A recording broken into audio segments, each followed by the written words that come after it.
Сегодня, 5 марта, с 10 часов утра московского времени, российской стороной объявлен режим тишины и открыты гуманитарные коридоры для выхода мирных жителей из городов Мариуполя и Волновахи.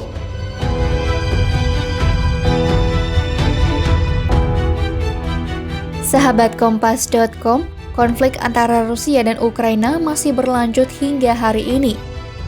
Konflik ini berlanjut mulai dari pengumuman gencatan senjata di dua kota Ukraina, langkah Presiden Rusia Vladimir Putin terhadap pembuat hoaks Rusia, hingga penundaan evakuasi di Mariupol. Berikut peristiwa yang terjadi hingga hari ke-10 invasi Rusia ke Ukraina.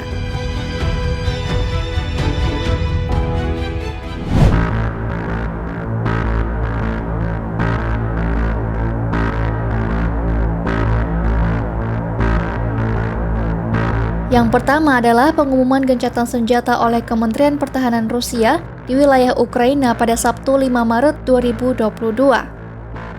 Gencatan senjata ini tak diberlakukan di semua kota Ukraina, melainkan hanya di kota Mariupol dan Volnovakha saja. Mariupol adalah kota pelabuhan strategis yang memungkinkan akses maritim penting. Sementara Volnovakha adalah kota yang terletak di perbatasan dengan Donetsk yang merupakan separatis Ukraina. Dengan diberlakukannya gencatan senjata ini, penduduk dari dua kota tersebut diperbolehkan untuk mengungsi. Сегодня, 5 марта, с 10 часов утра московского времени, российской стороной объявлен режим тишины и открыты гуманитарные коридоры для выхода мирных жителей из городов Мариуполя и Волновахи. Гуманитарные коридоры и маршруты выхода согласованы с украинской стороной.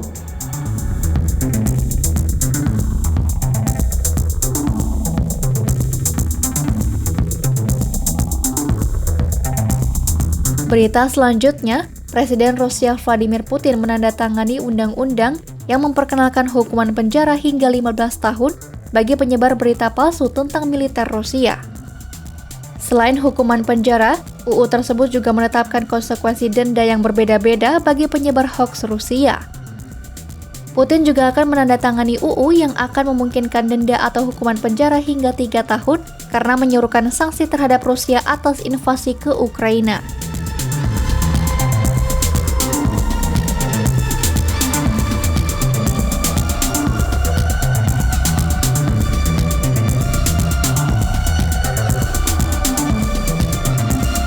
Peristiwa selanjutnya adalah soal NATO yang menolak untuk menerapkan zona larangan terbang di Ukraina. Sekretaris Jenderal NATO Jens Stoltenberg beralasan mereka bukanlah bagian dari konflik Ukraina. Langkah NATO ini pun tak pelak menuai kritik dari Presiden Ukraina Volodymyr Zelensky.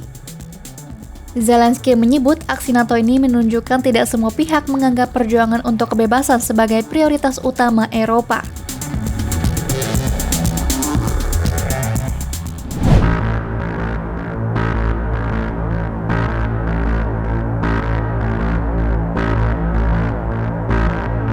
Kabar berikutnya, yakni terkait penundaan evakuasi di kota Mariupol, Ukraina. Dewan Kota Mariupol menyebut evakuasi terpaksa dihentikan karena Rusia tidak menepati pembatasan gencatan senjata. Pihak pemerintah Ukraina menuding militer Rusia tetap melancarkan tembakan serta meminta warga untuk kembali ke tempat penampungan.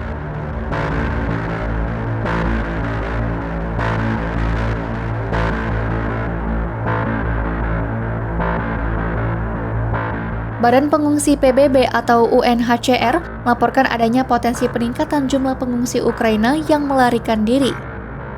Dari yang saat ini mencapai 1,3 juta, jumlah pengungsi berpotensi meningkat di angka 1,5 juta pada akhir pekan. Separuh lebih pengungsi Ukraina menyeberang ke negara-negara tetangga di Polandia, Hungaria, Moldova hingga Slovakia.